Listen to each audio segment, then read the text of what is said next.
দুনিয়ার মানুষের মহব্বতে পড়েন না। দুনিয়ার মানুষ আপনাকে ভালোবাসে না, স্বার্থের জন্য তারা ভালোবাসে, স্বার্থের জন্য আসে।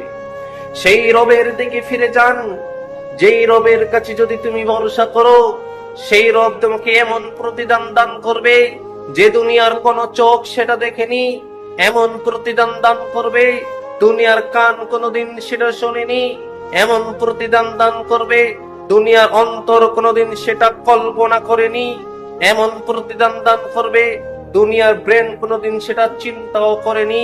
মুসা আলাইহিস সালাতুস সালাম যখন বাঁচার কোনো পথ পাচ্ছিলেন না, মুসা নবী বলেছিল, কাল্লা, কখনোই নয়, ইন্নামা ইয়া রাব্বি সাইহাদিনি, আমার সঙ্গে আমার প্রতিপালক রয়েছে, তিনি আমাকে পথ দেখাবেন। মুসা নবীকে পানি থেকে উদ্ধার করে নিলেন। ইব্রাহিম আলাইহিস সালাতুস সালাম বাঁচার যখন পথ পাচ্ছিলেন না, ইব্রাহিম নবী বলেছিল, হাসবুনাল্লাহ ওয়া নি'মাল ওয়াকিল, আল্লাহ আমার জন্য যথেষ্ট, তিনি উত্তম কর্মবিধায়ক।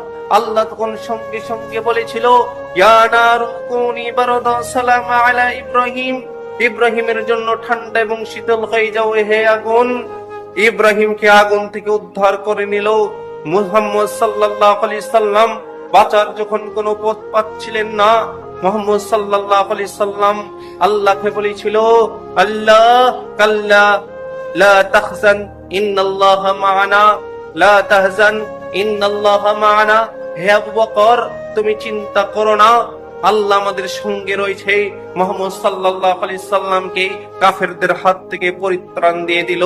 তাহলে আল্লাহর উপর যদি ভরসা করো, মুসা নবীকে যেমন বাঁচিয়েছে, আল্লাহর উপর যদি ভরসা করো, ইব্রাহিম নবীকে যেমন বাঁচিয়েছে, আল্লাহর উপর যদি ভরসা করো, মুহাম্মদ সাল্লাল্লাহু আলাইহি সাল্লামকে যেমন বাঁচিয়েছে, তোমাকে আল্লাহ বাঁচাতে 1 মিনিট 1 সেকেন্ড আল্লাহর সময় লাগবে না, শুধু আল্লাহর উপর।